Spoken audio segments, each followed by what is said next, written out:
Shalom et bienvenue sur Coran et Sunna TV, votre chaîne consacrée au décryptage du Coran et de la Sunna prophétique de Muhammad. Le Coran est-il tombé du ciel? C'est ce que nous verrons tout au long de cette série d'enseignements. À cette question, je réponds par une négation.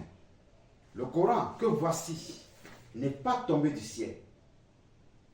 La vérité est que Muhammad recevait des révélations. Je veux parler des versets coraniques.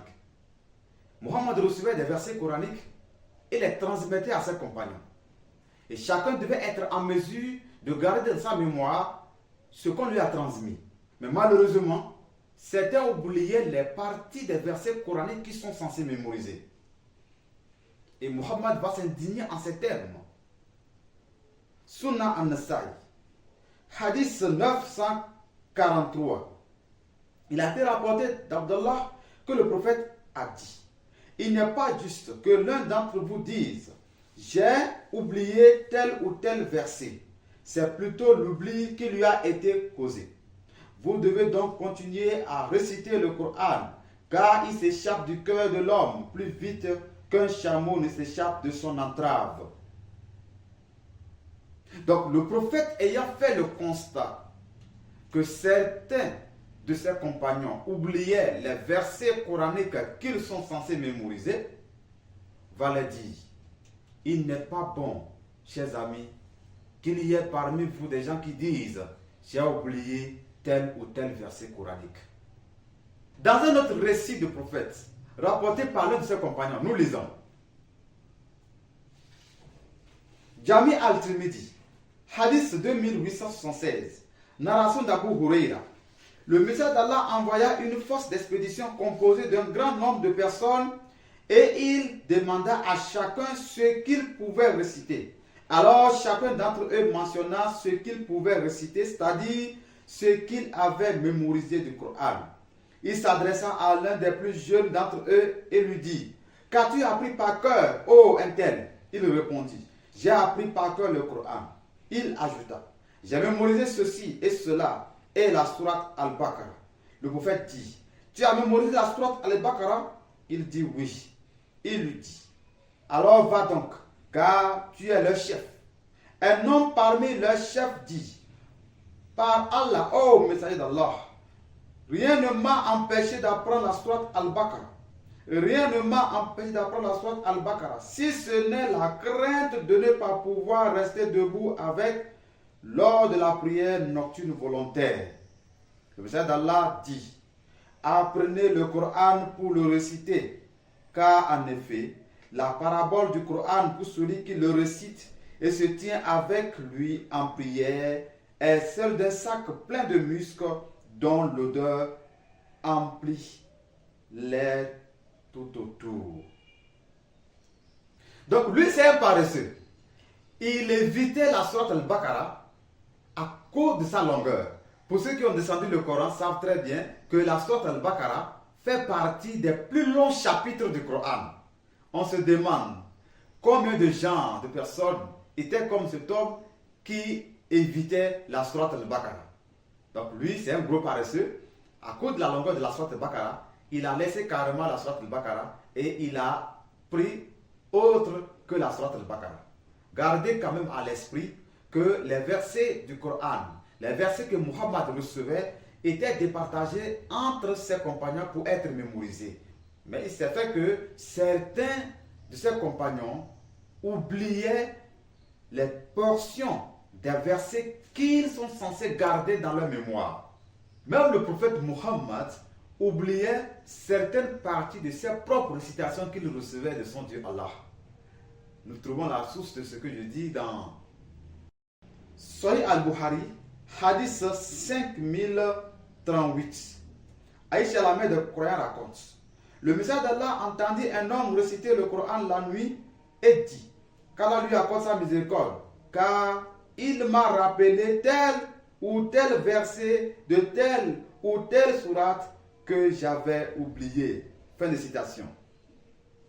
Dans Sahih Muslim, hadith 788, Aïcha a rapporté que le messager d'Allah a entendu une personne réciter le Coran la nuit. Il dit alors qu'Allah lui fasse miséricorde il m'a rappelé tel ou tel verset que j'avais oublié dans telle ou telle sourate.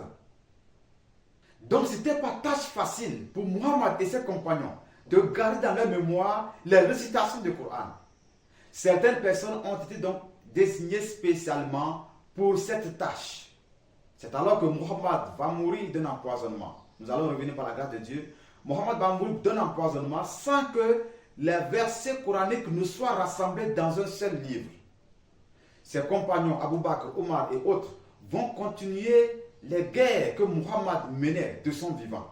Malheureusement, lors d'un affrontement à Al-Yamama, certains d'entre ceux qui étaient désignés pour mémoriser les versets coraniques sont morts à la bataille.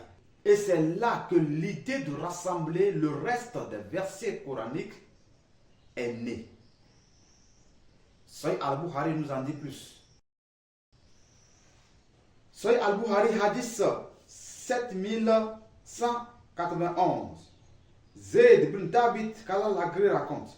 Abu Bakr m'envoya chercher à cause du grand nombre de victimes de la bataille d'Al-Yamama. Alors que Omar était assis avec lui, Abu Bakr me dit, Omar est venu me voir et m'a dit, un grand nombre de ceux qui ont mémorisé et ont enseigné le Saint-Coran a été tué le jour de la bataille d'Al-Yamama. Et je crains que les pertes parmi ceux qui ont mémorisé le Saint-Coran augmentent sur d'autres champs de bataille, ce qui pourrait entraîner la perte d'une grande partie du Coran. C'est pourquoi je considère qu'il est souhaitable que tu, Abu Bakr, fasses rassembler le Coran. J'ai dit, comment oserais-je faire quelque chose que le message d'Allah n'a pas fait?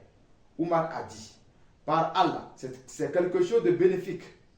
Omar continua à me presser à ce sujet jusqu'à ce qu'Allah ouvre ma poitrine pour ce pourquoi il avait ouvert la poitrine de Omar. Et j'avais à ce sujet la même opinion que Omar. Abu Bakr me dit alors, Zayd, tu es un jeune homme sage et nous n'avons aucun soupçon à ton égard. Et tu avais l'habitude d'écrire l'inspiration divine pour le messager d'Allah. Tu devrais donc rechercher les écritures fragmentaires du Coran et les rassembler dans un seul livre. Zayd ajouta, par Allah, si Abu Bakr m'avait ordonné de déplacer une montagne parmi les montagnes d'un endroit à un autre, cela n'aurait pas été plus lourd pour moi que cet ordre de rassembler le Coran. Je dis alors à Omar et Abu Bakr, comment pouvez-vous faire quelque chose que le message d'Allah n'a pas fait? Abu Bakr répondit, par Allah, c'est quelque chose de bénéfique. Zayd ajouta.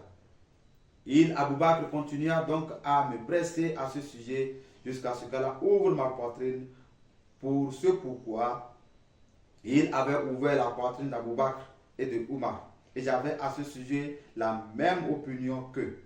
Alors je me suis mis en quête des extraits de Coran qui étaient transcrits sur des palmes, sur des peaux d'animaux, sur des fragments de poterie, ainsi que chez ceux qui les avaient imprégnés dans leur mémoire.